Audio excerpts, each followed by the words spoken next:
उफ,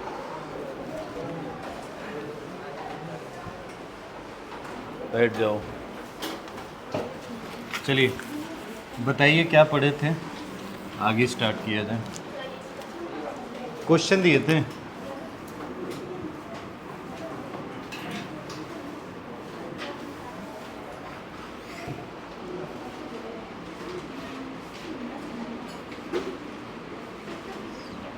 system of particle and rotational motion, यही chapter चल रहा था।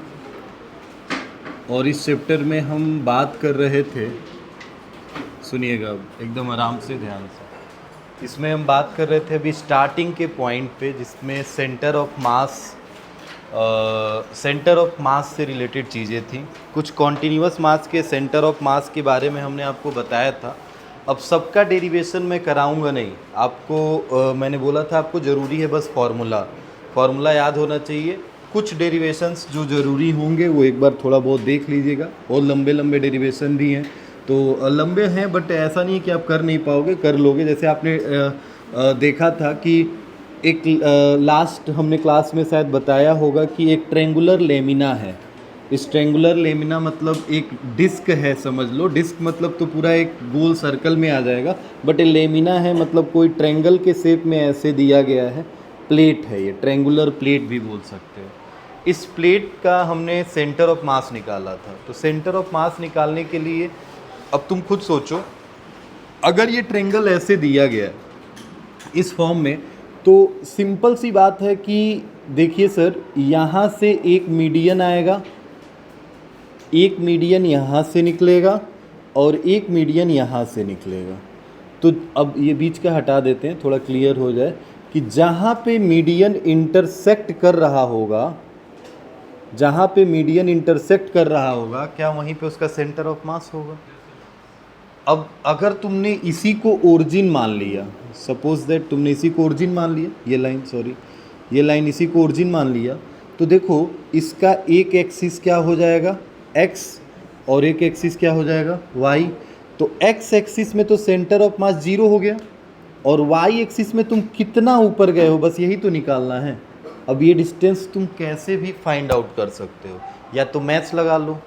मैथ्स में अगर सर इक्विलेटरल ट्रेंगल है, ए तीनों साइड ए दिया है, एल कुछ भी दिया है, तो हम क्या कहेंगे, हम इसका आरसीएम निकाल लें, सेंटर ऑफ मास। तो एक्स एक्सिस का तो 0 आ गया।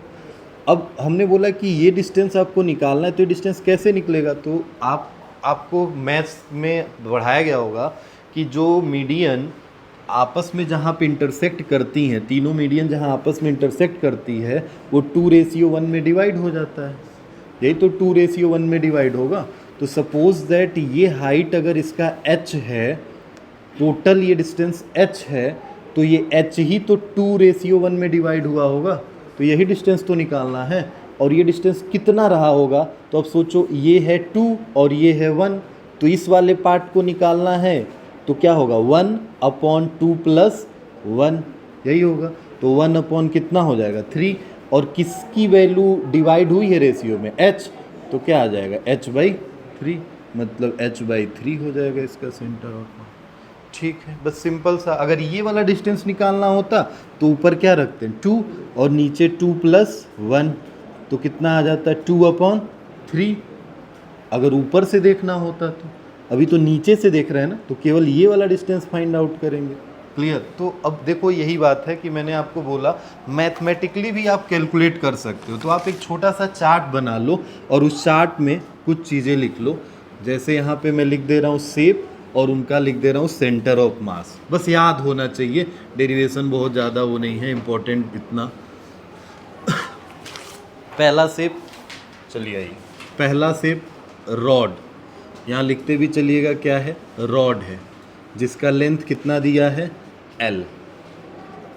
बताइए सेंटर ऑफ मास कितने पे आएगा, बोलते चलो L/2। अरे भाई रॉड है तो इसका सेंटर ऑफ मास क्या आधे पे ही तो रुकेगा?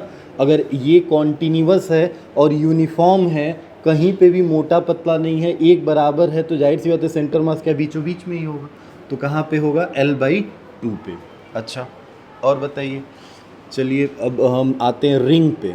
रिंग, अगर रिंग है तो रिंग का मतलब क्या ये होगा, और इसका सेंटर यहाँ होगा, तो जाहिर सी बात है सेंटर ऑफ मास कहाँ होगा, एट अ ज्योमेट्रिकल, जहाँ पे ज्योमेट्रिकल उसका क्या होगा, सेंटर। भाई ज्योमेट्रिकली सेंटर जहाँ होगा वहीं पे तो सेंटर ऑफ मास लाई करेगा। अगर मान लो ये रेडियस तुमने देखा कि ये है r या r1, कोई बंदा ऐसे भी रिंग बना दे तो इसका भी सेंटर ऑफ मास क्या यहीं पे लाई करेगा, इसके सेंटर पे लाई करेगा, क्योंकि इसका रेडियस सर चेंज हो गया है, r2 हो गया है। तो जो ज्योमेट्रिकल सेंटर होगा उसी ज्योमेट्रिकल सेंटर पे ही लाई करता है रिंग का सेंटर ऑफ मास। ठीक है, दूसरे शेप में आते हैं। पहला हो गया, दूसरा हो गया, तीसरे पे आते हैं, थर्ड। हम ले लेते हैं सेमी सर्कुलर रिंग, पढ़ा था ना सेमी सर्कुलर रिंग, ये तो डिराइव भी कराया था। सेमी सर्कुलर रिंग बताइएगा, क्वेश्चन जो दिए थे अभी बता रहे हैं, पहले ध्यान से बस सुनते चलो। सेमी सर्कुलर रिंग कुछ यूं रहा होगा, क्या इसका सेंटर यहाँ मान लें, अरे पूरा अगर रहता तो यहीं सेंटर रहता, तो इसमें एक एक्सिस क्या हो गई x और एक एक्सिस क्या हो गई y, तो x एक्सिस तो यहीं हो गया, क्या y एक्सिस में ऊपर उठेगा, अब कितना ऊपर उठेगा y एक्सिस में वही निकालना है। तो क्या इसमें RCM अगर देखें तो x एक्सिस का तो 0 हो गया इस फिगर के लिए, बस ध्यान देना, फिगर में बदलूंगा तो कहानी बदलेगी, अभी बता रहा हूँ। RCM कितना हो गया 0, और बाकी कितना आया था ये 2r बाई पाई, पाई ना, यही है। अगर मैं इस फिगर को ऐसे बना दूं, सपोज दैट, मैं क्या सेमी सर्कुलर रिंग ऐसे नहीं बना सकता हूँ, क्या मैं इसी रिंग को ऐसे नहीं काट सकता हूँ, काट सकता हूँ। अब बताओ क्या इसका सेंटर ऑफ मास क्या होगा, क्या सर सेंटर ऑफ मास बदल जाएगा, नहीं, बस उसके कोऑर्डिनेट्स चेंज होंगे। अरे अब देखो, अब ओरिजिन तो तुमने यही माना है ना, तो क्या अब x एक्सिस में चलेगा, y एक्सिस वाला 0 हो गया, मतलब यही चीज़ इधर आ जाएगी, ये इधर चला जाएगा, क्या 2r बाई पाई कॉमा 0 हो जाएगा। समझ रहे इतनी बात, मतलब y एक्सिस और x एक्सिस में इंटरचेंजिंग होगा, ये बात दिमाग में रख लेना, ये याद तो ऐसे रखोगे, बाकी अगर ये इधर घूम जाता तो यही क्या माइनस में चला जाता, समझ रहे हो, अगर ये रिंग इधर घूम जाता तो क्या x एक्सिस में निगेटिव में चलना पड़ता, तो ये साइन बस क्या लग जाता, माइनस में। ठीक है, बस वो कोऑर्डिनेट इंटरचेंज करेंगे। तो ये तीसरा हो गया, चलिए तीसरे के 2 पार्ट में हो गए। चौथा बोलिए क्या बताया, डिस्क बोला। पहले तो पूरा एक डिस्क ले लो, ये सर डिस्क है, डिस्क मतलब एक प्लेट, एक तस्तरी जो है, ये डिस्क है। अब बताओ ये डिस्क है अगर, तो पूरा क्या एरिया पे बैठा होगा, तो जाहिर सी बात है सेंटर पे इसके भी लाई करेगा, तो यहाँ पे भी एट अ ज्योमेट्रिकल सेंटर, जो भी इसका ज्योमेट्रिकल सेंटर का कोऑर्डिनेट होगा वही लिख देंगे। रेडियस कितना कंसीडर्ड किया गया है, r। ठीक है, इसके बाद से इसी का हाफ करते हैं भाई, कितना फिगर हो गया 4, इधर ही बनाते हैं, 4 हुआ। चलिए जल्दी जल्दी बताते चलिए, 4। पांचवा फिगर क्या लिया जाए, semi circular disc, semi circular disc. Semi circular disc में सर फिगर ऐसे बनता है, ये डिस्क बन गया, यही होगा ना। इसका भी देखो सेम कहानी, x एक्सिस और ये कौन सा एक्सिस, y एक्सिस, तो x एक्सिस में तो यहीं पे लाई करेगा, बट क्या y एक्सिस में ऊपर जाएगा, तो कितना ऊपर जाएगा, सेंटर ऑफ मास कहाँ लाई करेगा, कितना था 4r, 4r बाई 3 पाई ना, सही है, 4r बाई 3 पाई। याद रखो भाई, याद ही रखना मेन जरूरी है। और कौन सा कोऑर्डिनेट है ये, y, तो x क्या रहा होगा 0। ठीक है, RCM की वैल्यू यही, अगर ऐसे जैसे ये पलटा है ये भी पलट सकता है y एक्सिस के अकॉर्डिंग, तो कोऑर्डिनेट सेंटर चेंज कर लेंगे। ठीक है, और बताइए इसके बाद से क्या पड़ा, वही ट्रेंगुलर प्लेट। चलो ट्रेंगुलर प्लेट से पहले एक हम ये समझते हैं, रेक्टेंगल ले लेते हैं, चलो आओ, एक रेक्टेंगुलर सीट, ट्रेंगुलर प्लेट छोड़ो, रेक्टेंगुलर सीट ले लेते हैं। अब सोच के देखो, ये रेक्टेंगुलर सीट है जिसका ये लेंथ दे दिया b दे दिया, और ये दे दिया हाइट या ब्रेथ बोल लो इसको a दे दिया। मैंने बोला फाइंड द सेंटर ऑफ मास। अब सोच के देखो, क्या इसमें सेंटर ऑफ मास निकालना है तो तुम क्या एक्स एक्सिस वाई एक्सिस बनाओगे? तो कहाँ एक्स एक्सिस वाई एक्सिस बनाओगे? वो तुम्हारी मर्जी, तुम कहाँ बनाओगे। मगर एक बात सोच के देखिए कि सर हम ज़्यादा से ज़्यादा तो वही सोचते हैं ना जहाँ पे हमें ईजिली मिल जाए सेंटर ऑफ मास। तो हमें पता है कि ये इसका डायगोनल होगा और सर ये इसका डायगोनल होगा। जहाँ पे डायगोनल इंटरसेक्ट करेंगे वही उसका सेंटर ऑफ मास होगा। यही तो होगा सेंटर ऑफ मास। जहाँ पे डायगोनल क्या करेंगे, इंटरसेक्ट करेंगे, वही उसका क्या होगा, सेंटर ऑफ मास। यहीं पे तो निकाल देंगे सेंटर ऑफ। समझ रहे हो? मतलब अगर तुम यहाँ ले लेते तो यहाँ से कितने डिस्टेंस एक्स एक्सिस में जाना पड़ता? अरे यहाँ से b/2 और यहाँ से कितना ऊपर जाना पड़ता, a/2। समझ रहे हो ना? तो ये तो आपके ऊपर डिपेंड कर रहा है एक्स एक्सिस वाई एक्सिस आप किधर कंसीडर करो। मैंने बीच में लिया, एकदम बीच में लिया, तो वेयर डायगोनल इंटरसेक्ट, जहाँ पे डायगोनल इंटरसेक्ट किया वहाँ पे। क्लियर है इतनी बात। इसी प्लेट को जैसे अगर किसी बंदे ने यहाँ पे एक्सिस कंसीडर कर लिया, तो अगर यहाँ पे ये 1 वाला है, 1 वाले के लिए ये आया, और सेकेंड एक्सिस अगर ये ले लिया, अगर सेकेंड एक्सिस मतलब ओरिजिन ये हमने कंसीडर किया है, ओरिजिन अगर ये कंसीडर किया है तो बताओ कितना होगा।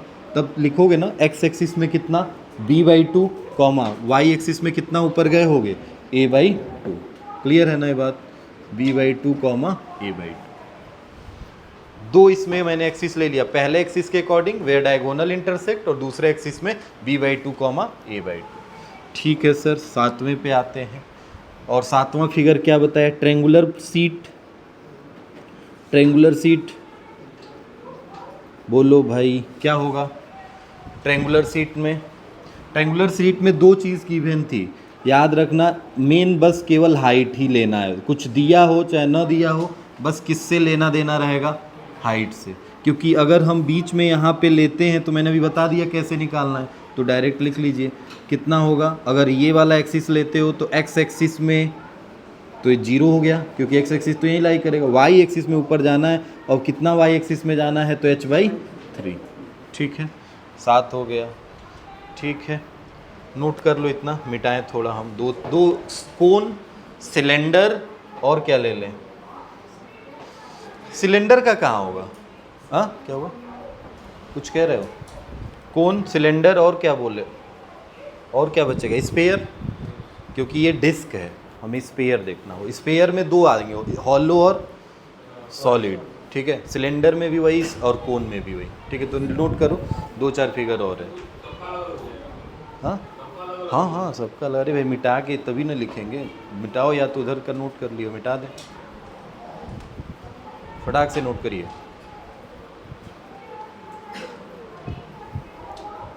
याद रखिएगा मोमेंट ऑफ इनर्शिया में सब काम आएगा। अभी आगे जैसे मोमेंट ऑफ इनर्शिया पे पहुंच रहे हैं ना, ये सब की ज़रूरत पड़ेगी, इसीलिए मैं लिखवा रहा हूँ कि आप इसको 2-4 बार पढ़िए।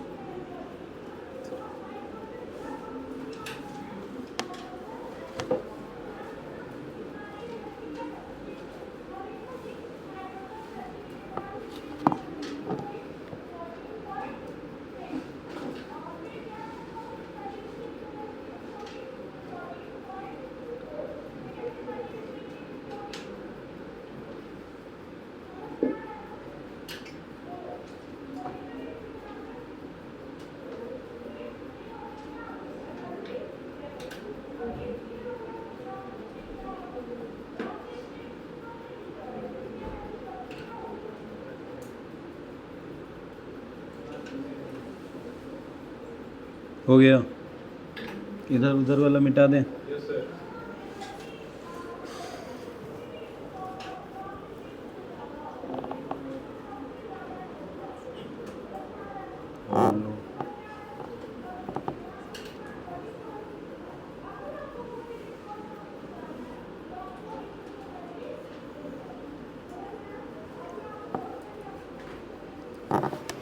मिटा रहा हूँ भाई, उधर का एक बार देख लेना, ये वाला नोट कर लो। शेप में हमारे पास यहाँ तक 7 हो गया है, 8वां शेप देखिएगा। 8वें शेप में हमारे पास आएगा क्या, ले लेते हैं हॉलो स्पेयर। चलो, स्पेयर में 2 स्पेयर आते हैं, एक होता है हॉलो, इसको सेल भी बोलते हैं। जैसे कहीं कहीं क्वेश्चन में सेल वर्ड यूज़ होगा, सेल SHELL, तो इसका मतलब है हॉलो है, सेल है तो अंदर से खोखला है, ठीक है। तो हॉलो स्पेयर ये 8वां फिगर है। और अगर सेल होगा तो सर दिखेगा कैसे, तो भाई वो दिखेगा तो तुम्हें ऐसे सर्कल बटे 3D फिगर होगा ना, बॉल की तरह होगा, ठीक है। अब इसका तो सेंटर पे ही होगा, एकदम बीचों बीच में, जहाँ जैसे ऐसे बॉल है तो उसका एकदम बीच में कहीं सेंटर होगा, उसी सेंटर पे होगा। 3D फिगर है, बस ध्यान देना, ऐसे 3D फिगर है तो एकदम सेंटर पे, तो क्या होगा, एट ज्योमेट्रिकल सेंटर। सर जहाँ पे ज्योमेट्रिकल सेंटर है, सर इसका रेडियस क्या रहा होगा, R। 8वां हो गया। 9वां बताइए, चलिए हॉलो स्पेयर लेते हैं, हॉलो हेमी स्पेयर ले लेते हैं। हेमी स्पेयर क्या होगा, हॉलो हेमी स्पेयर तो ऐसे दिखेगा ना, एक बाउल की तरह, कटोरे की तरह, ये होगा ना हॉलो। काट दिया मैंने नीचे से, जब काट दिया तो क्या ये एक्स एक्सिस वाई एक्सिस कुछ ऐसे कंसीडर की जाएगी, तो सर एक्स एक्सिस में तो 0 हो गया, और वाई एक्सिस में क्या ऊपर जाएगा, तो जितना रेडियस होगा, रेडियस कितना है R, ये रेडियस है R, तो R से कितना ऊपर जाएगा, R/2। तो क्या लिखेंगे इसमें, सर y का तो x का तो 0 हो गया, और y का कितना होगा, R/2, ठीक है, हॉलो हेमी स्पेयर, ठीक है। 10वां क्या होगा, सॉलिड स्पेयर। आओ, सॉलिड स्पेयर, सॉलिड स्पेयर भी सर ऐसे दिखेगा, बस ये स्पेयर है, ध्यान देना, डिस्क नहीं है। सॉलिड स्पेयर का भी कहीं सेंटर होगा, तो सेंटर से जो रेडियस होगा R, तो हम क्या लिखेंगे, at a geometrical centre, geometrical centre. ये सब एक रिजिड बॉडी है, ध्यान देना, जिसका भी तुम सेंटर ऑफ मास पढ़ते हो वो सब एक रिजिड बॉडी कंसीडर की जाती है। अब क्या है रिजिड बॉडी, आगे भी बात करेंगे। चलो 1/11 इसी में लिख दे रहा हूँ मैं, क्या सॉलिड स्पेयर हो गया, सॉलिड हेमी स्पेयर लिख लेते हैं, सॉलिड हेमी स्पेयर। बताइएगा, ये तो ऐसे बनेगा, अरे ये भी एक बाउल है, मगर बाउल के अंदर सर कुछ भरा है, समझ रहे हैं ना, जैसे मान लो अंदर भी कुछ भरा होगा, इसमें खोखला है अंदर से, ये बस कटोरा है, ऐसे रखा गया है समझ लो, और इस कटोरे के अंदर समझ लो कुछ रख दिया गया है, जैसे आटा गूंथ के रख दिया, तो क्या सॉलिड हो जाएगा पूरा। बट वो एक ही मटेरियल का होना चाहिए, ऐसा नहीं कि ऊपर स्टील का है और अंदर आटा भरा है, एक ही मटेरियल का होगा, तभी तो हम सारी चीज़ें सेम लेंगे। जैसे इसमें क्या आएगा, इसका डेरिवेशन जब करोगे तो पता है क्या आएगा, इसमें रो आएगा, क्योंकि वॉल्यूम मास डेंसिटी है, इसके वॉल्यूम में मास फैला हुआ है ना, तो वॉल्यूम मास डेंसिटी आएगा, ठीक है। तो वॉल्यूम मास डेंसिटी सबका सेम होना चाहिए। क्या होगा इसका, हॉलो हेमी स्पेयर का, और सर इसमें भी देखिए ऐसे बना लीजिए ओरिजिन, तो एक्स एक्सिस तो यहीं लाई करेगा 0, बट वाई एक्सिस में ऊपर जाएंगे, कितना जाएंगे, तो 3R/8, कितना जाएंगे, 3R/8, याद रखिएगा, R is the radius, R इसका रेडियस है, 3R/8, ये मिटाता हूँ।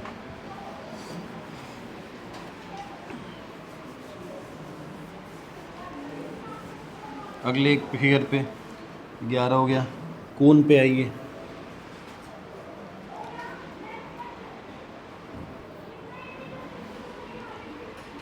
बोलिए 12वां फिगर क्या हो सकता है, कोन। कोन में भी क्या 2 कोन होंगे, एक कैसा होगा, हॉलो, पहले सॉलिड लिखो,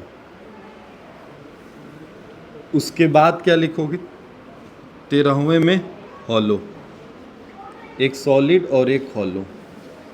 अब हॉलो का पहले लिखते हैं, हॉलो कोन का मतलब है कि अंदर से क्या होगा, खोखला, जिसकी हाइट, अच्छा कोन में क्या दिया होता है, 3 चीज़ें होती हैं कोन में, एक तो हाइट, एक कौन सी हाइट, स्लैंट हाइट, और एक क्या, रेडियस, यही 3 चीज़ गिवन होती है। इस स्लैंट हाइट का कोई इन्फॉर्मेशन नहीं होगा तुम्हारे पास, मगर एच और बेस में जो रेडियस है R, इस बेस वाले फेस का जो रेडियस है R, ये गिवन होगा।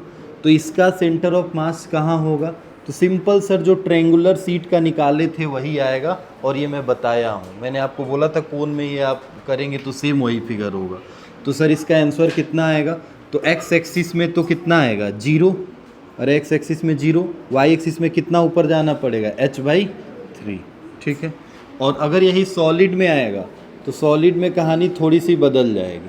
सॉलिड मतलब अब समझ जाओ अंदर भी कुछ भरा है, सपोज दैट आइसक्रीम का कोन है और इसके अंदर अब आइसक्रीम भी हमने डाल दिया, और अगर हमने इसमें आइसक्रीम डाल दिया तो इस केस में अब इसमें सेंटर ऑफ मास थोड़ा सा शिफ्ट हो जाएगा। तो एक्स एक्सिस में अगर आप देख रहे हैं, अच्छा आप बताओ इसमें आइसक्रीम डाल दोगे तो सेंटर ऑफ मास ऊपर जाएगा कि नीचे आएगा, थोड़ा सा नीचे शिफ्ट होगा ना, क्योंकि नीचे वाला देखो चौड़ा होता जा रहा है, तो जाहिर सी बात है नीचे का वेट बढ़ता जाएगा, और तुम यहीं से कंसीडर कर रहे हो तो इससे तो छोटा ही होगा ना, ये h/3 है, तो नीचे वाली वैल्यू बस थोड़ी सी बड़ी हो जाती है, पता ना कितना, h/4 होगा, ये होता है, बस ये याद रखो h/4। जैसे इसमें आपने कुछ मटेरियल डाल दिया तो इसकी वजह से सेंटर मास थोड़ा सा शिफ्ट हो जाए। 14 सिलेंडर, सिलेंडर में भी वही कहानी, चाहे हॉलो हो चाहे सॉलिड हो, बताओ कहाँ होगा, अरे ऊपर से h/2 नीचे आएंगे या नीचे से h/2 ऊपर जाएंगे, और रेडियस तो आर ही रहेगा, तो एक्स एक्सिस का 0 बस कितना होगा 2, तो 0, h/2। अब ये सॉलिड हो चाहे हॉलो, दोनों में कहानी तो वही रहेगी, अगर अंदर कुछ भर भी दोगे, क्योंकि देखो इसमें इसलिए चेंज हुआ क्योंकि इसमें खाली था, तो भाई ऊपर थोड़ा सा कम हल्का और नीचे ज़्यादा भारी होगा।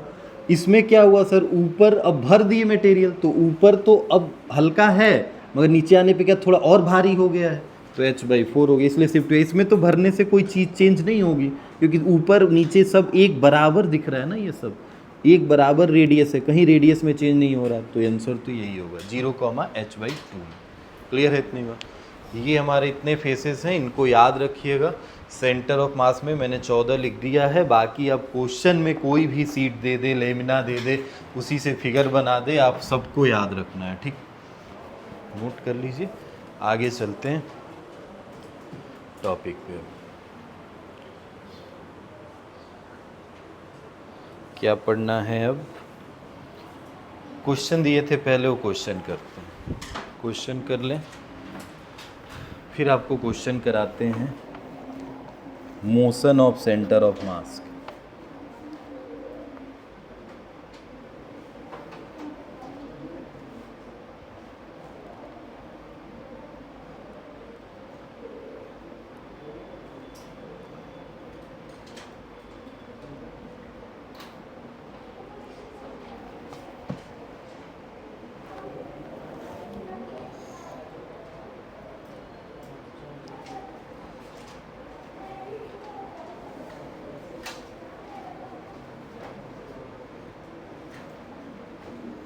क्वेश्चन दिए हैं वो लिख लिए हो, मिटाए भाई, इधर का इरेज कर रहा हूँ मैं।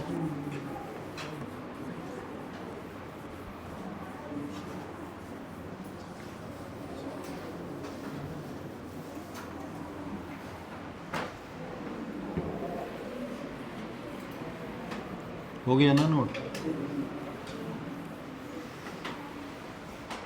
क्वेश्चन बोलो, थोड़ा सा लिखे थे क्वेश्चन, बस एक लाइन स्टार्टिंग का पढ़ो।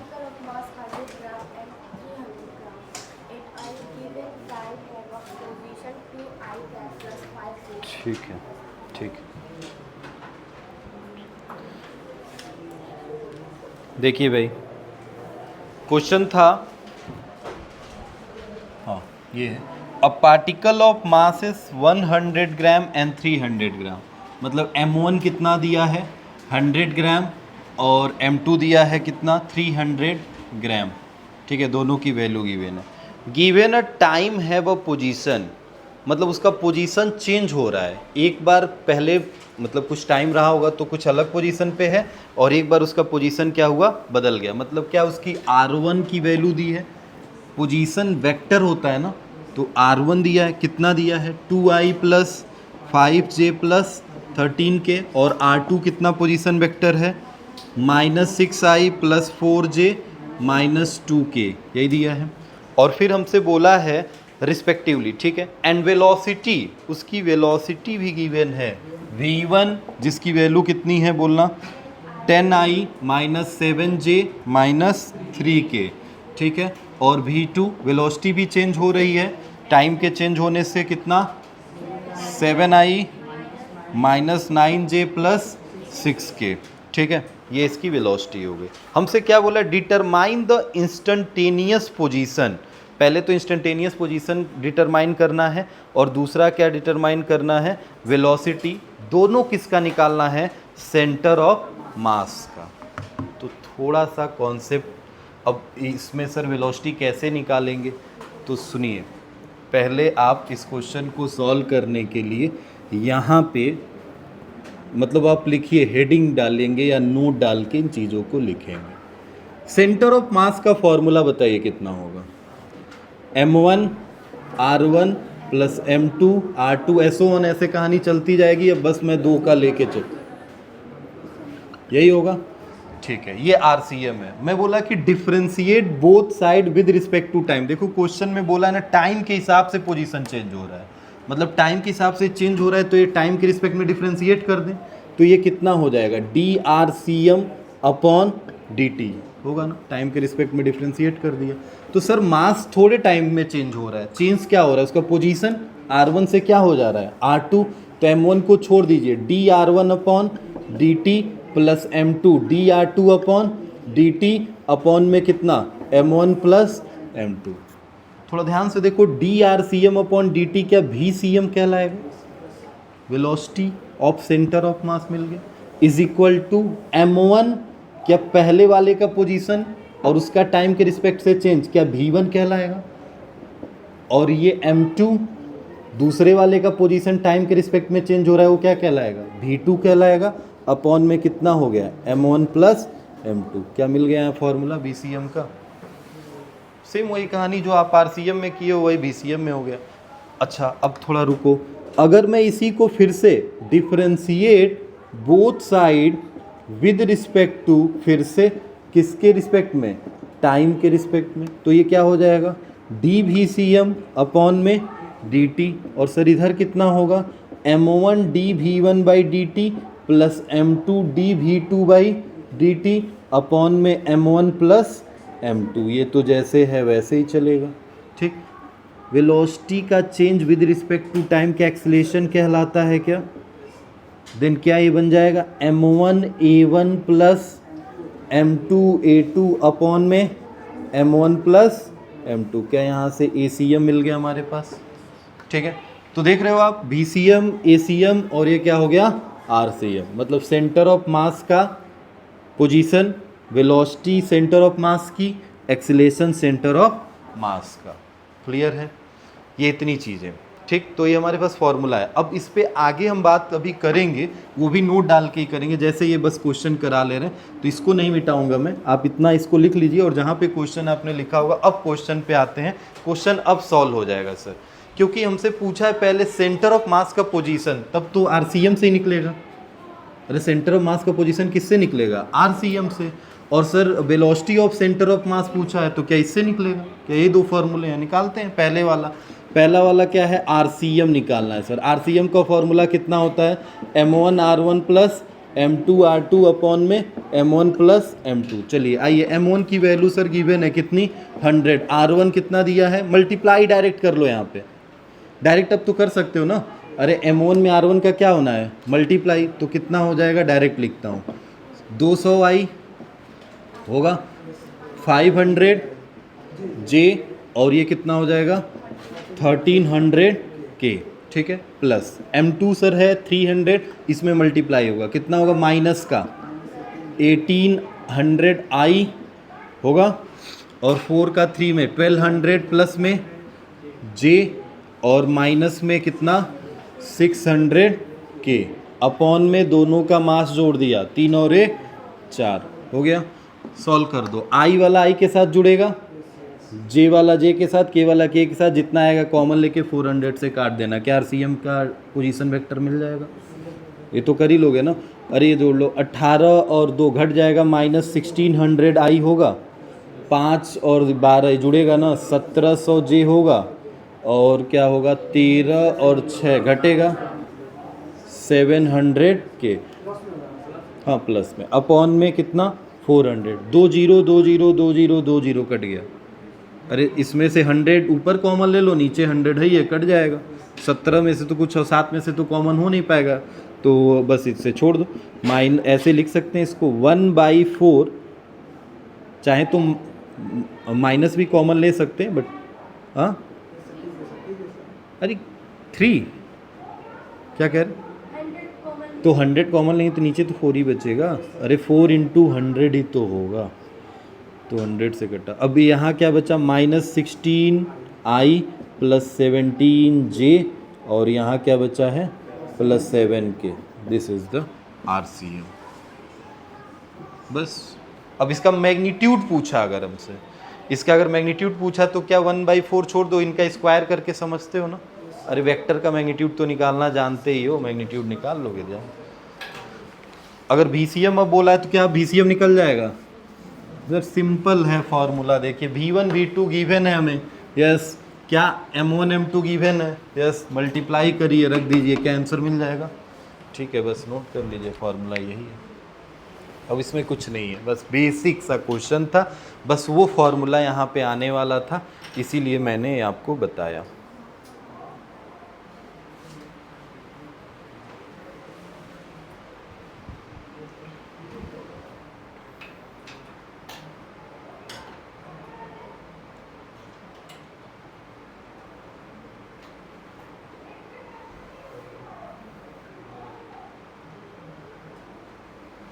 ठीक है, थोड़ा जल्दी नोट करो, वो जहाँ पे नोट डाल के लिखे हो उसके नीचे से ही अब जो बताने जा रहे हैं उन चीज़ों को एकदम आराम से इत्मीनान से समझना कि आगे वाले क्वेश्चन उसी इन्हीं फॉर्मूलों पे होगा, मगर टाइप्स थोड़े चेंज होंगे।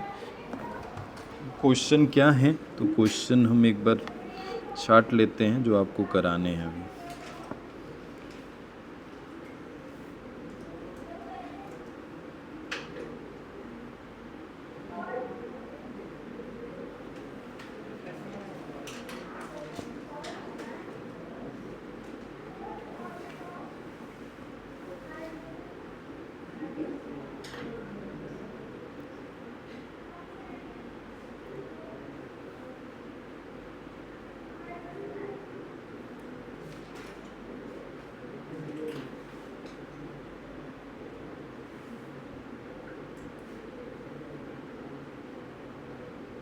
हो गया, नोट कर लिया।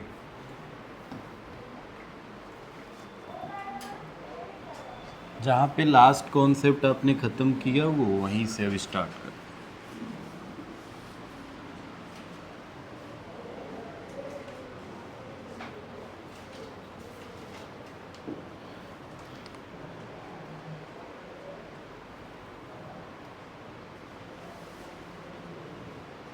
देखिएगा भाई,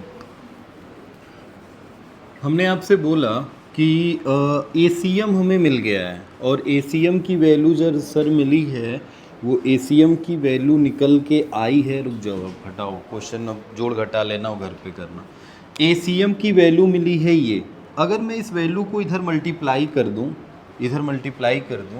तो क्या ये ACM M1 + M2 और भी होता तो M3 M4 S1 क्या चलते जाता, क्यों भाई चलते जाता, इज इक्वल टू ऊपर क्या आता M1 A1 M2 A2 M3 A3 S1 क्या ये चलते जाता।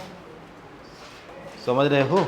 अरे ACM ये आया है, बस 2 ही लिया था ना, अगर और भी मासेस होते हैं उसमें और भी पार्टिकल्स होते हैं तो क्या उस सिस्टम में सारे पार्टिकल्स जुड़ते हैं। तो M1 A1 M2 A2 M3 A1 A2 A3 क्या है, क्या हर एक अलग अलग पार्टिकल का एक्सीलरेशन है। जैसे मान लो ये हमारे पास सिस्टम है, बस समझो इस सिस्टम में कितने पार्टिकल हैं, तो मैंने बोला 1 2 3 4 5 6 7 8, सर पता ना कितने हैं, मतलब गिनते चले जाइए, सब पार्टिकल हैं। क्या हर एक पार्टिकल का अपना एक्सीलरेशन होगा A1, इसका क्या होगा A2, सर इसका क्या होगा A3, क्या सब सारे पार्टिकल के अपने अपने एक्सीलरेशन होंगे। Then A1 A2 A3 is the individual acceleration of the particle, but ACM क्या इस पूरे पार्टिकल्स को जोड़ के एक सिस्टम बन गया? अब उस सिस्टम का क्या सेंटर ऑफ मास होगा, और क्या उस सेंटर ऑफ मास का एक्सीलरेशन कहलाएगा क्या? एसीएम। समझ रहे हो? दोनों में बहुत डिफरेंस है, ये बात समझना। ACM is the acceleration of the centre of मास, जबकि A1 A2 A3 A4 A5 ये जितने भी हैं ये सेंटर ऑफ मास के नहीं, एक एक सिंगल पार्टिकल के क्या है? एक्सीलरेशन है, जो यहाँ लिखे गए हैं। ठीक, तो अब बताइएगा, एसीएम ऐसे लिख दिया, but M1 plus M2 plus M3 M4 इनको अगर जोड़ेंगे तो क्या आएगा? इसमें M1 M2 M3 M4 M5 M6 M7 M जोड़ देंगे तो क्या टोटल M आएगा? अरे सारे पार्टिकल्स को जोड़ दिया तो क्या टोटल मास ही तो आएगा, इज इक्वल टू इधर जो चल रहा है M1 A1 plus M2 A2 plus M3 A3 ऐसो ऑन। क्या कहानी चलती जाएगी? ये हटा, ऐसे कहानी आगे की तरफ चलती जाएगी। ठीक है सर, अब थोड़ा बताओ, M इंटू ए, क्या F यही कहलाता है क्या? क्या यही F नेट कहलाता है? Then F net is equal to M1 A1 M2 A2 M3 A3 ऐसो ऑन। क्या ये हमें एक फॉर्मूला मिल गया? अभी ये फॉर्मूला हमें कहीं क्वेश्चन में यूज़ नहीं करना है, मगर ये कॉन्सेप्ट समझना है कि जो यहाँ पे हमने एफ नेट लिखा, ये एफ नेट एक्चुअल में क्या है? क्या ये एफ नेट न्यूटन्स के सेकेंड लॉ के हिसाब से आया है? अरे न्यूटन का सेकेंड लॉ क्या कहता है? Rate change of momentum is called the, जब किसी बॉडी पे, न्यूटन का सेकेंड लॉ कहता है कि जब हम किसी बॉडी पे क्या लगाते हैं, कोई एक्सटर्नल फोर्स लगाते हैं, तो उसका मोमेंटम टाइम के हिसाब से क्या होता है? चेंज हो जाता है। तो हमने जितना फोर्स लगाया, क्या वही फोर्स उस चेंज ऑफ मोमेंटम के इक्वल होता है? और वो चेंज ऑफ मोमेंटम क्या m इंटू ए ही तो होता है? अरे m इंटू ए, क्योंकि a की वैल्यू होती है sir v minus you upon T. तो m इंटू ए मल्टीप्लाई करेंगे तो कितना आया? एम भी माइनस एम यू, और नीचे t है तो t दोनों को दे दो। तो क्या ये फाइनल मोमेंटम हो जाएगा, और ये क्या हो जाएगा? इनिशियल। और यही क्या f कहलाने लगेगा? क्या यही f एक्सटर्नल? तो मैं वही तो बोल रहा हूँ, एक्सटर्नल जो फोर्स है वही रेट ऑफ चेंज ऑफ क्या होता है? मोमेंटम के इक्वल होता है। ध्यान से देखो, ये ऊपर वाला क्या है? m भी मोमेंटम p1 टाइम के हिसाब से चेंज हुआ, और ये इनिशियल टाइम के हिसाब से, तो रेट हो गया ना इनका। तो rate of change of momentum is equal to external force, applied external force. तो इसका मतलब ये एफ नेट जो तुमने क्या एक्सटर्नल फोर्स अप्लाइड किया है, वही नेट एक्सटर्नल फोर्स है। क्या नेट एक्सटर्नल फोर्स है भाई? मतलब अगर तुम किसी बॉडी पे नेट एक्सटर्नल फोर्स अप्लाइड करोगे तो उसकी वैल्यू किसके इक्वल आएगी? M1 A1 plus M2 A2 plus M3 A3 M4 A4, ऐसे बहुत सारे जितने भी पार्टिकल्स होंगे उन सबको ऐसे जोड़ते जाएंगे। बट इससे मुद्दा ये है कि हमें क्वेश्चन अब इस पर कैसे बनेगा ये समझना है। तो यहाँ तक तो ठीक है। अब ये समझिए, किसी बॉडी पे अगर एक्सटर्नल फोर्स अप्लाइड नहीं हो रहा है तो इसका मतलब एफ नेट की वैल्यू उस पर अप्लाई हो रहा है और सारे फोर्स कट पिट जाएं तो क्या एफ नेट की वैल्यू कितनी हो जाएगी? 0। जैसे ये पेन है, इस पर कोई इधर लगा रहा है फोर्स 10 न्यूटन का, कोई इधर लगा दे 10 न्यूटन, तो 10 से 10 क्या हुआ? कैंसिल। लगने वाला नेट फोर्स कितना हो गया? 0। तो एफ नेट अगर 0 हो गया तो क्या इधर का पूरा टर्म क्या हो जाएगा? 0। तो M1 A1 plus M2 A2 plus M3 A3 क्या ये 0 हो जाएंगे? इज इक्वल टू हो जाएंगे। अच्छा सर, एफ नेट 0 होने का मतलब क्या ACM 0 हो जाएगा?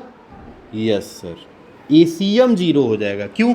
क्योंकि एफ नेट क्या होता है? ACM इंटू, तो अगर ये 0 हो गया तो भाई ACM का फॉर्मूला कितना होगा? इस वाले से देखो, एफ नेट ही तो इसके इक्वल है, तो एफ नेट मतलब ACM, तो ACM की वैल्यू कितनी हुई? अरे F is equal to M में, तो ए की वैल्यू क्या होगी? एफ बाई एम, तो क्या एफ नेट बाई एम होगी? समझ रहे हो? मैंने बोला ACM ही 0 हो गया, सॉरी एफ नेट ही क्या हो गया? 0 हो गया, तो क्या ACM 0 नहीं होगा? जाहिर सी बात है, क्या ACM 0 होगा? यस सर, ACM 0 होगा। बट क्या ACM 0 हो गया तो इधर के A1 A2 A3 A4 क्या ये 0 रहे होंगे? नहीं, A1 A2 A3 A4 0 होना पॉसिबल हो सकता है हो, बट ऐसा भी नहीं होगा कि ज़रूरी नहीं है कि A1 A2 A3 0 हो। मतलब मैं कहना ये चाहता हूँ कि sir M1 A1 M2 A2 M3 A3 ये कहानी जो चल रही है, इसमें Fnet की वैल्यू अगर ये 0 हो गई, ये 0 हो गई तो ज़रूरी है क्या A1 0 रहा हो? नहीं। अरे A1 ऐसे समझो, ये ऐसे लिख दिया मैं, M1 मान लो 1 है, M1 अभी बस एग्जांपल से समझा रहा हूँ, M1 की वैल्यू 1 है, बस 2 ही ले रहा हूँ, M2 की वैल्यू मान लो 2 है, ठीक है, और A की वैल्यू हमारे पास है -2 और A2 की वैल्यू है हमारे पास प्लस का 1, ठीक है, प्लस का 1। समझ रहे हो इतनी बात? अब मैंने बोला कि ये मिल के M1 M2 मिल के क्या बना लिए हैं? सिस्टम। अब इसको ऐसे फिगर से समझो, ये M1 था और ये क्या था? M2। अभी दोनों पार्टिकल है ना, अब ये दोनों मिलेंगे तो आपस में क्या बन जाएंगे? सिस्टम बनेंगे। अच्छा सर, इसका एक्सीलरेशन कितना है? -2 और इसका एक्सीलरेशन कितना है? 1। ये रिटार्डेशन है और ये एक्सीलरेशन है। तो बताइए M1 A1 plus M2 A2, इस पे मैं पूछूं नेट फोर्स कितना लग रहा है? तो नेट फोर्स अगर इस बॉडी पे मैंने बोल दिया, पहले ही दे दिया क्वेश्चन में, इफ नेट फोर्स, क्या तुम्हें दिखाई दे रहा है कोई फोर्स लग रहा है इस पे? नहीं, ये पार्टिकल ऐसे रखे गए हैं, ठीक है सर, लग रहा होगा ग्रेविटेशनल फोर्स, वो इंटरनल फोर्स है, मगर क्या तुमने कोई एक्सटर्नल फोर्स लगाया? नहीं। तो एफ नेट की वैल्यू कितनी हो गई? 0। तो अगर एफ नेट 0 हो गया तो इधर का टर्म क्या हो गया? 0। तो 0 हो गया। अब एक बात बताओ सर, एफ नेट तो 0 हो गया, मगर क्या A1 0 है? क्या A2 0 है?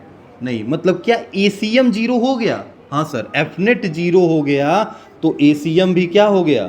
0। मतलब इसका सेंटर ऑफ मास निकालोगे और उस सेंटर ऑफ मास का एक्सेलरेशन फाइंड करोगे तो वो 0 होगा। बट पार्टिकल्स उसमें जितने होंगे वो जरूरी नहीं है कि उनके एक्सेलरेशन 0 हो, वो एक्सेलरेट कर रहे होंगे। वो तो इत्तिफाक है ना कि सर यहाँ रख रहे हैं, तो देखिए क्या हो रहा है, ये 2 1 M1 A1 तो क्या -2 हो जाएगा, और ये प्लस में क्या हो जाएगा? 2 कट जाएगा, Fnet कितना आ जाएगा? 0। जाहिर सी बात है। तो वो अंदर के पार्टिकल्स के पास एक्सीलरेशन है सर, ये एक एक पार्टिकल खुद एक्सीलेट कर रहे हैं, पता ना किधर कर रहे हैं, मगर जब इनको हम सिस्टम में कंसीडर कर रहे हैं तो उस पर लगने वाला Fnet की वैल्यू क्या हो जा रही है? 0। और Fnet 0 तो इसका मतलब ACM क्या हो गया? 0 हो गया। ठीक है, यही चीज़ आपको समझना था। और ACM अगर 0 हुआ, ACM अगर 0 हुआ तो थोड़ा ध्यान से देखो ACM कैसे आया था? dVCM अपॉन dt से। इसका मतलब मैं बोल सकता हूँ, इसको लिख सकता हूँ dVCM अपॉन dt, और इसकी वैल्यू किसके इक्वल हो गई है? 0। तो क्या यहाँ से बोल सकता हूँ VCM क्या कांस्टेंट रहा होगा?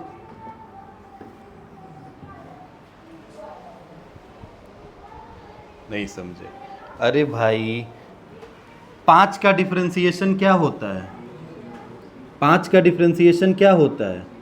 0 होता है। अरे सर 5 को किसी के, चलिए टाइम के रिस्पेक्ट में कर दीजिए, डिफरेंशिएशन क्या होगा? क्यों? क्योंकि 5 इज अ, तो 5 क्या रहा होगा? तभी तो उसका डिफरेंशिएशन 0 है। तो सर VCM का डिफरेंशिएशन क्या आया है?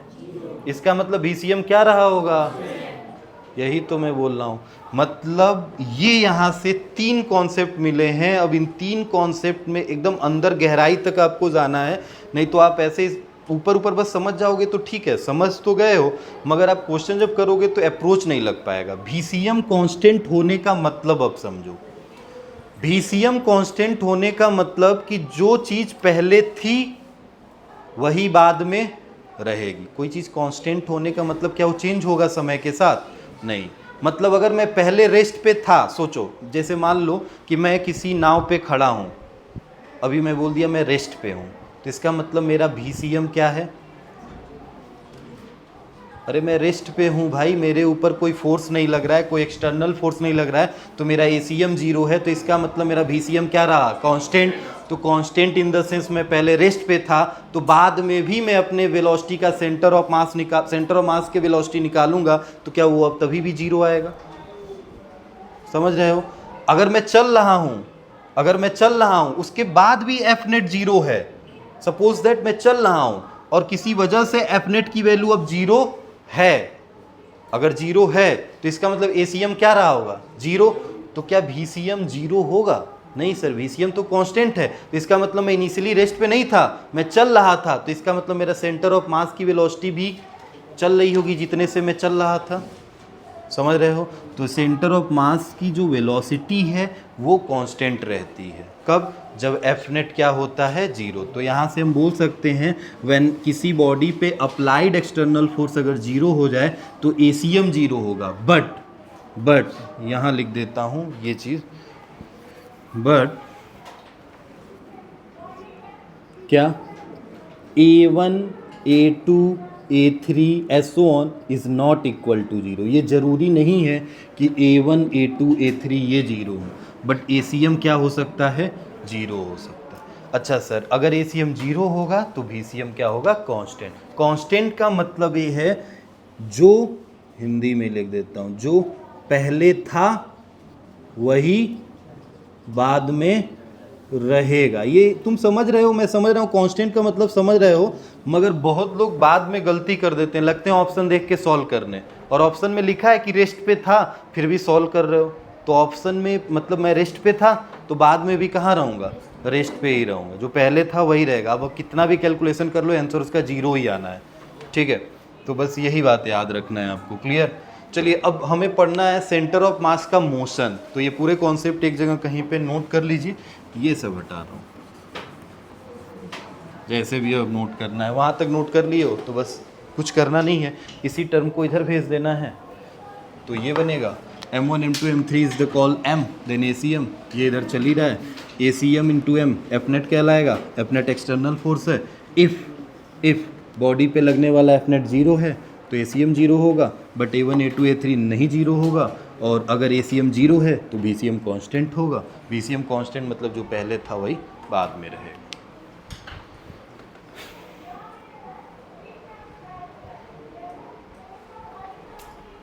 ठीक है, जल्दी करें।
हो गया।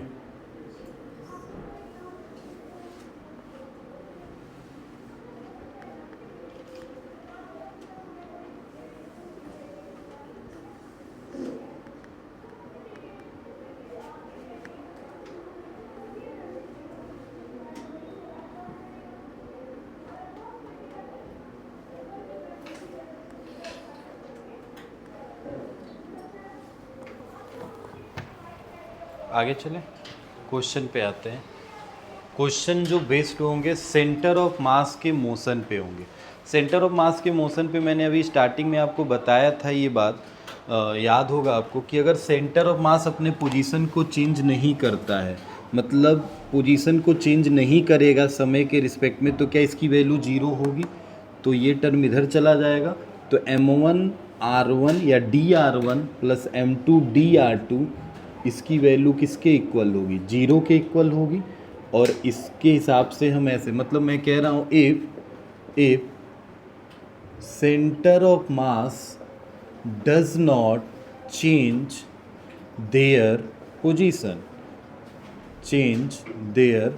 अगर सेंटर ऑफ मास अपने पोजीशन को चेंज नहीं कर रहा है, देन क्या लिखेंगे? D R C M sir क्या हो जाएगा? Zero. Sir D R C M अगर जीरो हो गया तो इधर का टर्म जीरो, तो क्या हम लिख सकते हैं m1 dr1 plus m2 dr2 की वैल्यू किसके इक्वल हो जाएगी? जीरो। ये तो कॉन्सेप्ट तुम पढ़ चुके हो ना, ये मैं स्टार्टिंग में भी बताया था, उस दिन एक क्वेश्चन कराया था कि 2 kg का मास इधर मूव कर रहा है, तो बताइए कितना होगा। तो ये भी कॉन्सेप्ट इसमें लगेगा। आइए हम बात करते हैं, इधर लिखते हैं क्वेश्चन नंबर फर्स्ट।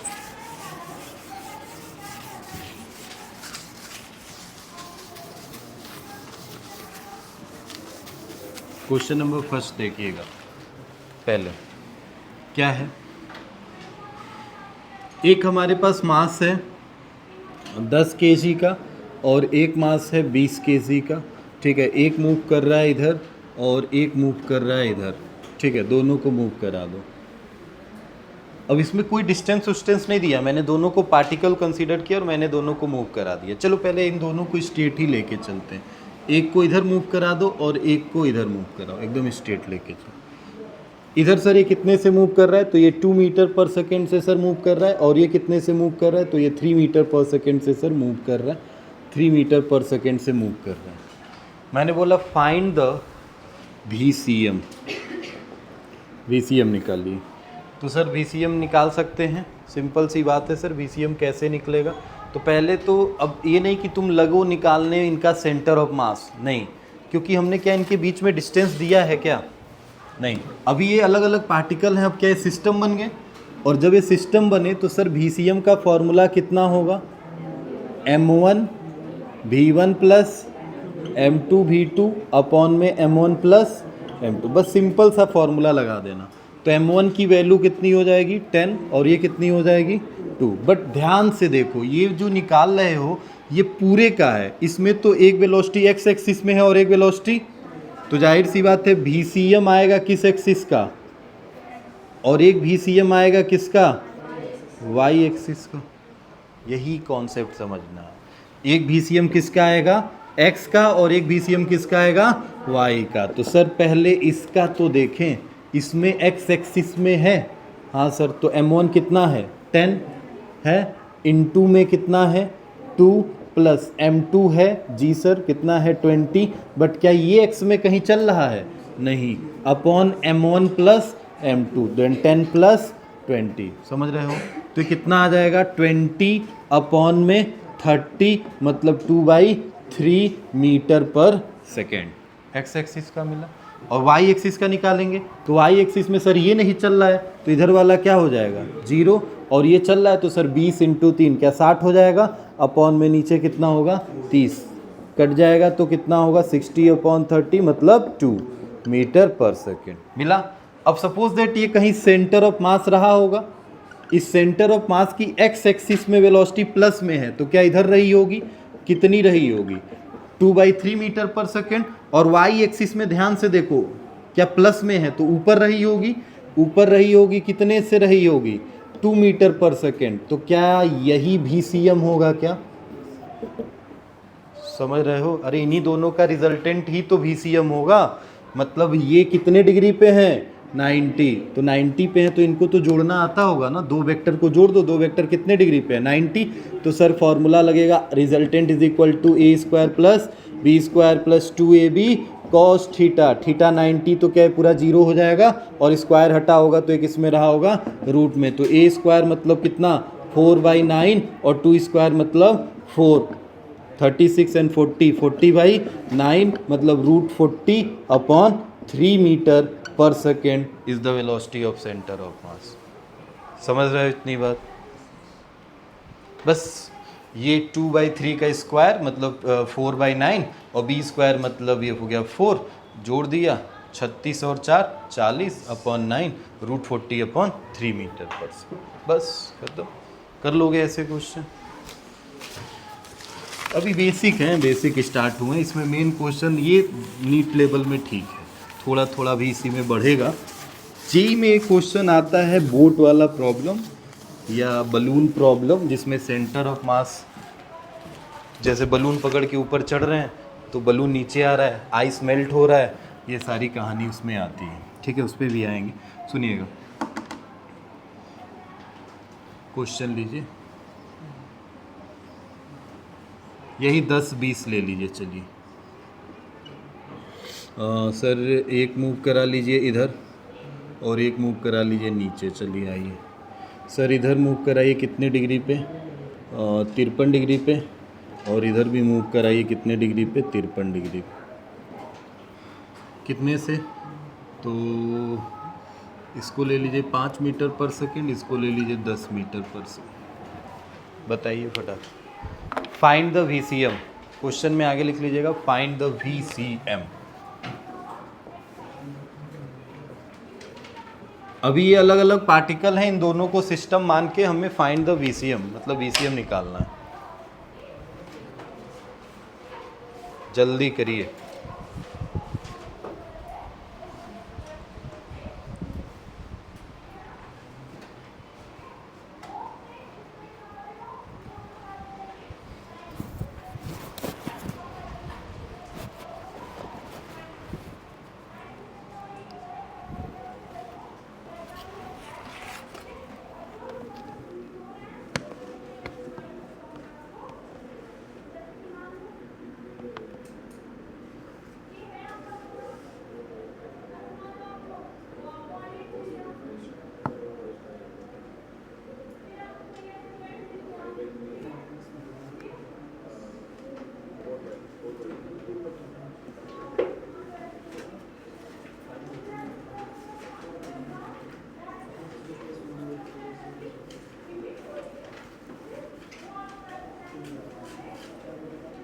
हो गया भाई क्वेश्चन।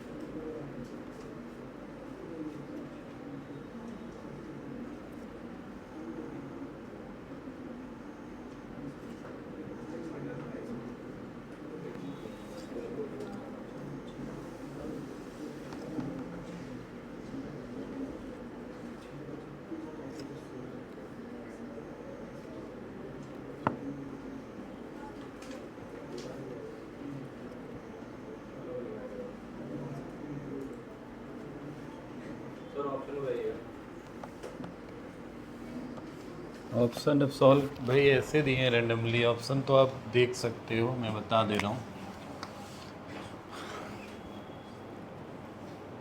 5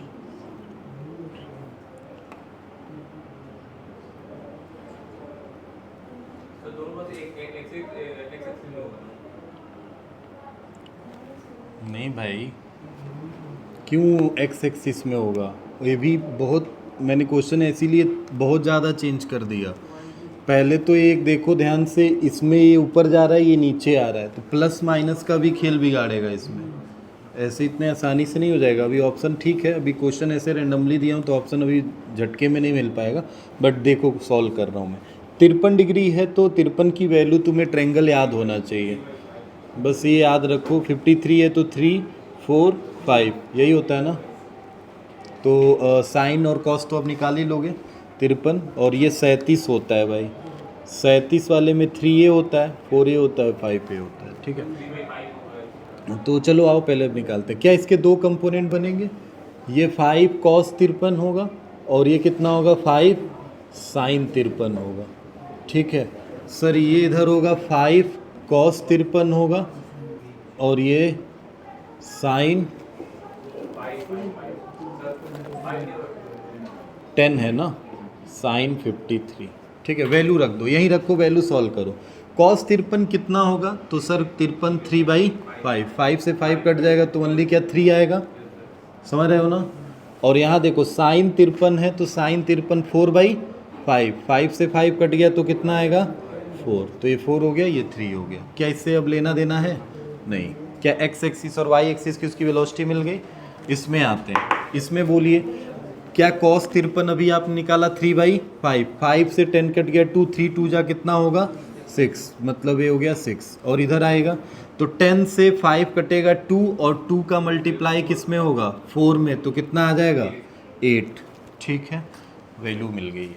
अब हम निकालेंगे एक्स सी एम, मतलब भी सी एम, सॉरी भी सी एम किसके एक्सिस का, एक्स एक्सिस का। तो मास कितना है 10, इधर चल रहा है सर, तो कितना लिया जाएगा प्लस में 3, प्लस में m2 कितना है 20, और इसकी वेलोसिटी सर इधर ही है तो कितना लिया जाएगा 6 अपॉन 20 और 10 कितना हो जाएगा 30, तो 30 और 120 यही होगा ना, अपॉन 30, तो सर 30 और 20 150 कट जाएगा ना, 50 मीटर पर सेकेंड। क्लियर, ये हाँ अच्छा 30 है, सॉरी 5 है, ये नीचे 30 है ना तो 0 0, ठीक है। और भी सी एम किस एक्सिस का निकालें, वाई एक्सिस। वाई एक्सिस में आएंगे तो अब देखिए ये ऊपर जा रहा है तो सर ठीक है 10 वाला ऊपर जा रहा है कितने से 4 से, और ये 20 वाला क्या नीचे आ रहा है तो माइनस में 8 अपॉन 20 प्लस 10 कितना हो जाएगा 30, तो क्या ये 40 और ये कितना होगा 160 अपॉन 30, क्या -120 अपॉन 30 मतलब -4। -4 आने का मतलब है, देखो ध्यान से देखो, अभी ये सेंटर ऑफ मास नहीं है एक्चुअल में। हमसे क्वेश्चन में मैंने बोला फाइंड द भी सी एम, तो क्या इनके कोऑर्डिनेट्स आप देख लियो। अब ये बनाओगे ना ग्राफ, तो ग्राफ बनाएंगे तो एक्स एक्सिस में कितना चल रहा है 5, और वाई एक्सिस में कितना चल रहा है 4। अरे नीचे हो गया तो माइनस ही है ना, ऊपर होता तब ना प्लस है। क्या इनका रिजल्टेंट यहाँ रहा होगा कहीं, समझ गए हो ना इतनी बात। अब इस 5 से कितना 4 से कितना, तो ये तो तुम निकाल ही सकते हो। मैग्नीट्यूड कितना, दोनों वेक्टर को जोड़ ही सकते हो, ये बताने की ज़रूरत है। सर मैग्नीट्यूड भी सी एम का कितना होगा, तो सर 5 का स्क्वायर कितना 25, 4 का स्क्वायर कितना 16, और दोनों 90 पे हैं तो बस 0 हो जाएगा। देन 25 और 16 कितना हो जाएगा 41 मीटर पर सेकेंड। एंगल तो निकाल ही सकते हो। क्लियर है भाई, कर लेंगे। चलिए एक आध क्वेश्चन देते हैं।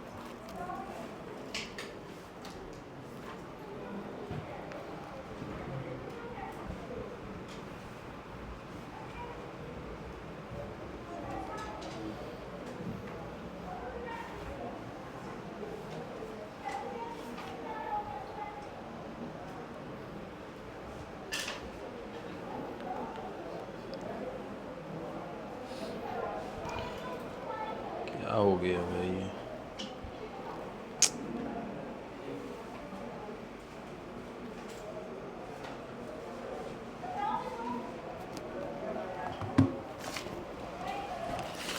हटा दे वो, अब नोट कर लो, ये तो कर ही लियो। क्वेश्चन दे रहे हैं आपको, क्वेश्चन करिए पहले, 2-4 क्वेश्चन प्रैक्टिस बना लीजिए। लिखिए, लिखिए क्या,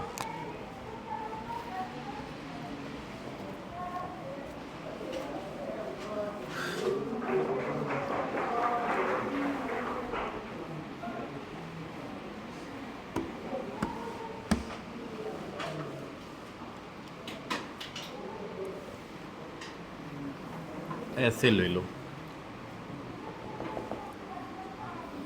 बताओ, सब लोग बताएंगे।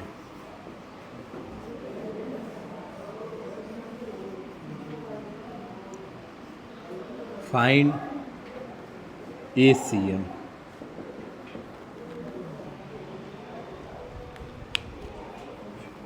एक पुल्ली जिस पे 4 केजी 2 केजी का मास लटका है, मैंने बोला find the ACM, centre of मास बताना, ना कि ए।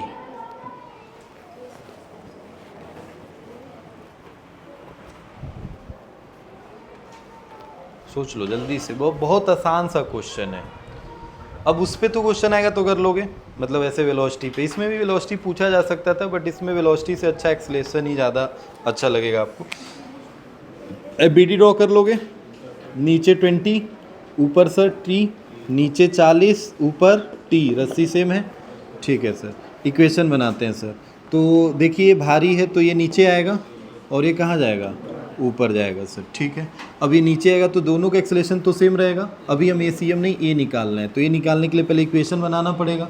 तो सर ये नीचे आ रहा है तो ये ज़्यादा है, तो 40 minus T is equal to mass into acceleration. क्या इक्वेशन 1 बना। इसके लिए देखेंगे सर ऊपर जा रहा है तो कितना होगा, T minus 20 is equal to 2A। T से T कट गया, 40 से 20 गया 20, 4 और 2 कितना हुआ 6, then A is equal to 20/6, cut गया 10/3। क्या ये मिल गया A की वैल्यू, ये A है, नॉट ए ACM। हमसे बोला क्या निकालने के लिए, ACM, समझा। तो ACM कैसे आएगा, क्या M1, अब देखो ध्यान से, क्या दोनों का एक्सेलरेशन सेम है, मतलब A1 भी A है और A2 भी A है, तो क्या ACM होता है M1 A1 plus M2 A2 upon M1 plus M2, यही तो होता है। तो क्या ACM is equal to M1 कितना है, इसको माने हो ना, तो 4, और ये नीचे आ रहा है तो क्या माइनस में 10/3, समझ रहे हो, प्लस M2 2 है और ऊपर जा रहा है ये A से ही, तो वही सेम 10/3 अपॉन 4 to 6, बस खत्म, सॉल्व कर लो। तो वैसे ही ये क्वेश्चन पढ़ चुके हो, बट उसमें तुम केवल ए जो निकाले थे ये अलग अलग मास का था। मैंने बोला ना, देखो अलग अलग मास का एक्सेलरेशन अलग अलग होगा और सेंटर ऑफ मास का एक्सेलरेशन अलग होगा। अब सेंटर ऑफ मास का एक्सेलरेशन 0 हो सकता है, मगर क्या अलग अलग मास का एक्सेलरेशन 0 हो सकता है, इसमें नहीं हो सकता है। हो सकता है सर इसमें दोनों के सेंटर ऑफ मास की वजह से ये सॉल्व, देखो इसको सॉल्व करोगे तो आंसर में भी हो सकता है 0 आ जाए, क्योंकि प्लस माइनस आ रहे हैं, इसमें कट पीट सकते हैं। मगर क्या ये नीचे आ रहे हैं ये ऊपर जा रहे हैं, तो ऐसा कभी पॉसिबल है कि ऐसे रख दिया जाए तो नेट एक्सेलरेशन 0 हो जाए। वो तभी 0 होगा जब सर मास एकदम बैलेंस कर दे, इनको मास इनको बैलेंस कर दे। मगर इस फिगर के लिए तो 0 नहीं हो सकता ना, A1 A2 0 नहीं हो सकता, ठीक है।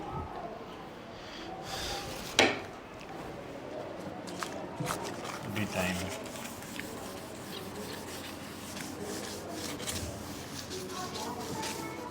सेंटर ऑफ मास अगर चेंज नहीं हो रहा है तब तो क्वेश्चन बताया गया था आपको, वैसा तो क्वेश्चन आपको बताए थे। सपोज दैट अगर centre of mass he change नहीं हो रहा है, जैसे मैंने आपको दिया था कि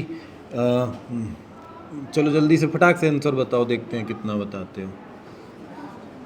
10 kg का मास है, दोनों के बीच में डिस्टेंस है कितना, 10 मीटर का। मैंने बोला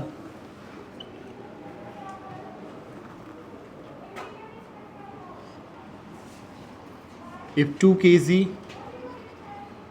move left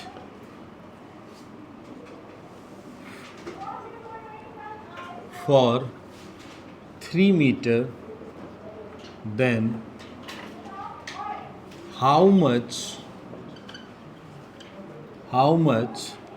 10 kg move when center of mass does not change।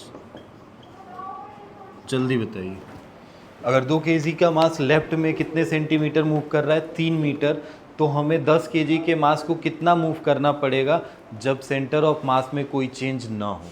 Centre of मास वही रहे जो पहले था, बस हमें मूव किसको कराना है, 10 kg। कितना मूव कराना है निकालना है हमें, ठीक है। बताइएगा उसका आंसर बताइएगा।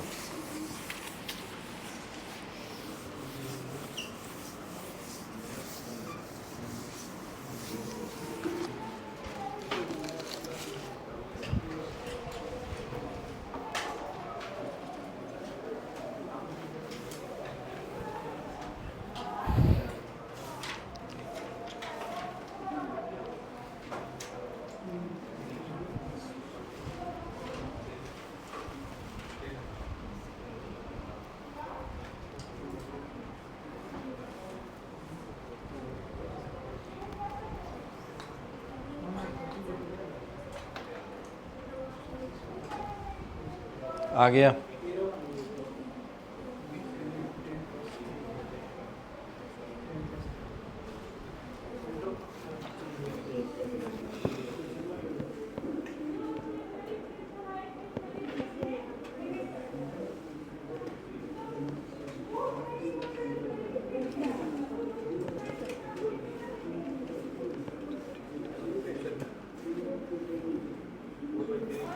आ गया भाई, नहीं आया?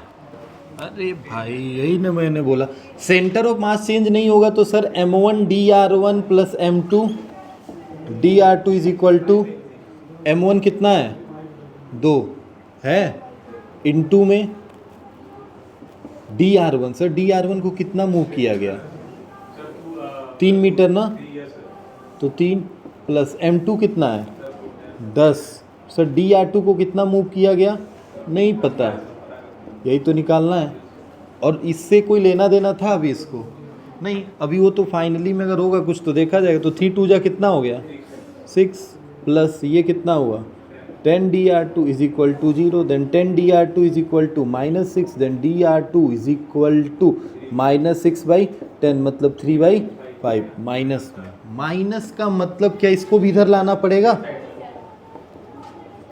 -3/5 मीटर लेफ्ट साइड ही मूव करें।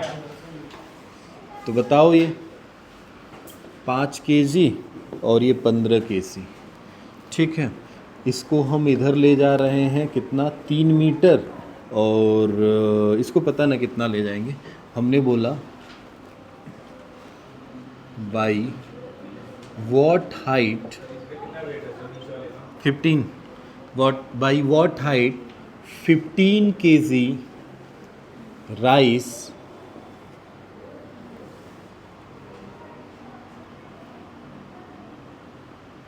when center of mass move 10 metre 4 metre ले लो, कहानी बदल गई।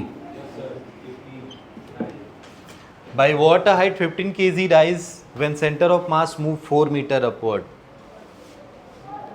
मैंने क्या बोला 5 वाले केजी को 3 मीटर ऊपर ले गए हो, 15 kg वाला भी यहीं पे है, ठीक है 15 kg वाला यहीं पे है। मैंने बोला इस 15 kg वाले को कितना ऊपर या नीचे ले जाओगे कि उसका सेंटर ऑफ मास जो पहले था उससे कितना ऊपर चला जाए 4 मीटर, मतलब सेंटर ऑफ मास चेंज हो रहा है। तो क्या ये फॉर्मूला लग पाएगा नहीं लगेगा। तो क्या ये किससे आया था वो लगेगा सर, ये किससे आया था DRCM से। ये चेंज हो रहा है सर, यही 10 है, अरे दिया है भाई मेरे 10 नहीं 4 है, दिया है ना, इज इक्वल टू क्या m1 dr1, सर dr1 दिया है बट क्या dr2 निकालना है, बस निकालो फटाक से, बताओ कितना आएगा upon m1 plus m2। Centre of mass position इसमें चेंज कर रहा है, चेंज कर रहा है तो ये फॉर्मूला, चेंज नहीं कर रहा है तो वो बस नीचे वाला टर्म 0 हो जाएगा उससे।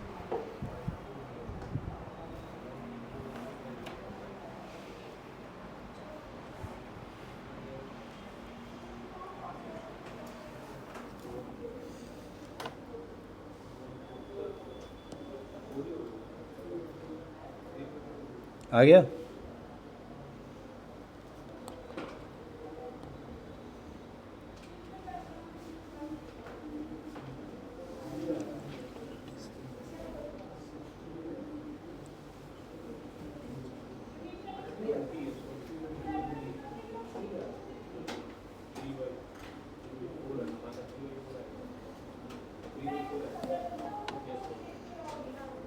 आ गया कितना आया बोलो, अरे रखो भाई रखो, ऊपर जाना है ना सेंटर मास को कितने मीटर 4, तो प्लस में ही रखा जाएगा, नीचे आना होता तो इसको किस में रखते हैं माइनस। ध्यान देना अपवर्ड लिखा है मतलब प्लस में लिया जाएगा, ठीक है।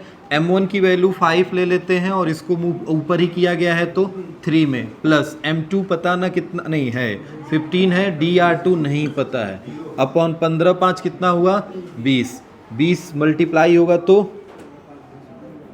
80 ना, और ये किधर चल रहा है 15 प्लस 15 dr2। सर इसमें ऐसा करिए, अब 15 कॉमन ले लीजिए, 15 इधर भेज दीजिए। 80/15 is equal to 1 plus dr2, 1 इधर भेज दीजिए। Then 80 minus 15 minus 1 is equal to dr2। Plus में आ रहा है मतलब इसको भी ऊपर ही ले जाना। अरे प्लस में ही आएगा ना, ये 80/15 माइनस 1 पॉजिटिव आएगा, मतलब इसको ऊपर ले जाना है कि नीचे ले जाना है? ऊपर राइज। अब कितना करना है तो इसको सॉल्व कर लो। 15 कम 15, 80 में से 15 जाएगा तो कितना होगा भाई मेरे? हाँ 10 से 5 गया 5 और 7 से 1 6, 65।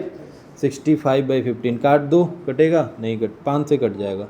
5 से 13 और 3 13/3 मीटर इसको अपवर्ड ले जाना पड़ेगा।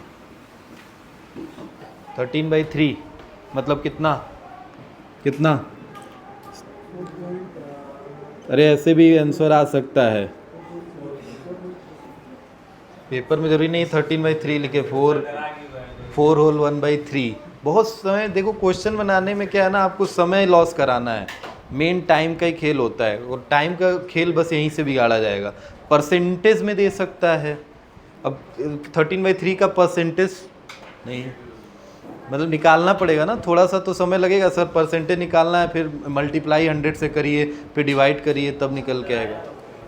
कितना परसेंट बोल पूछ सकता हूँ मैं, राइज किया जा सकता है। चलो एक क्वेश्चन ले लो, करके लाना।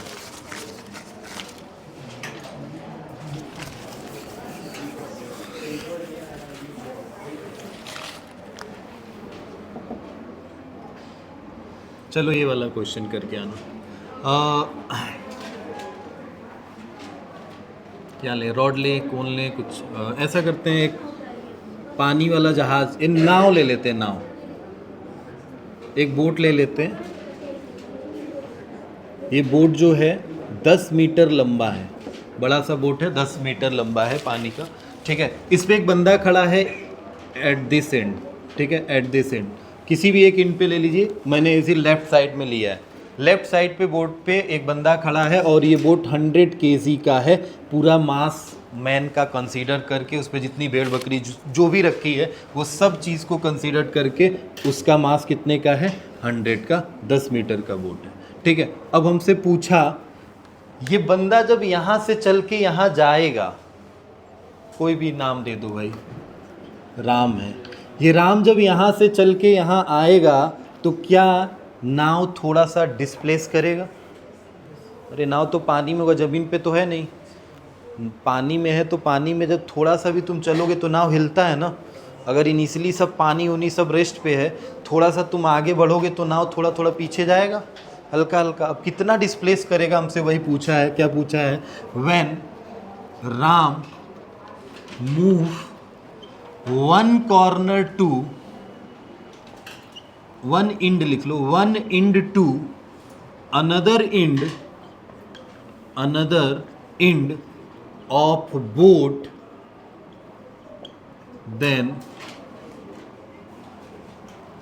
then how much boat displace? ठीक है भाई, और क्या दिया है? दिया है initially Ram and boat at a rest. Initially Ram and boat दोनों किस पे रहे होंगे? रेस्ट पे रहे। यही क्वेश्चन है अभी हाँ नहीं, मैंने VCM नहीं पूछा है, मैंने डिस्प्लेसमेंट पूछा है। VCM पूछता तब 0 होता भाई। ये क्वेश्चन सुनो पहले ध्यान से, इसमें मैंने VCM नहीं पूछा है, वेलोसिटी ऑफ सेंटर ऑफ मास पूछता तब ना 0 होता। अभी मैंने पूछा RCM, और वो भी किसका? इन पूरे सबको कंसीडर्ड करके जो भी सेंटर ऑफ मास होगा वो कुछ डिस्प्लेस करेगा। कितना करेगा निकालिएगा, ठीक है। बात करेंगे कल इस पे, 1-2 क्वेश्चन कराएंगे, और कल हम लोग आगे चलेंगे, पढ़ेंगे टॉर्क, और क्या पढ़ेंगे? टॉर्क पढ़ेंगे, टॉर्क भी क्वेश्चन करेंगे, कोशिश किया जाएगा मोमेंट ऑफ इनर्शिया भी स्टार्ट कर लिया जाए, ठीक है। चलिए।